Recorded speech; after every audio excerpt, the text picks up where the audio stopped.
Well, we needed some help on the roof, and we called 4 companies, and all 4 companies came out, and my manager actually called them that I had and talked to everybody that came in here, and the gentleman from Big Boys, I didn't even know what company it was from, Gary, he came in here, and I said, I want that company right there when I spoke to Gary, because I felt like he was so true and honest with everything he was talking.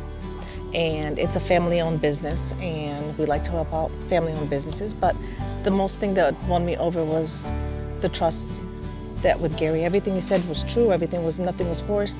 He didn't lie about anything, he took care of everything like he was supposed to. So when we had our roof replacement, every week he would call me back to let me know what the process is, what's going on, what he's waiting for. I had no complaints about anything. He even started the roof before I even gave him the checks. I had the checks, the banks didn't return it to me yet. We have a relationship as a trust relationship, and that's one thing that I admire about the company.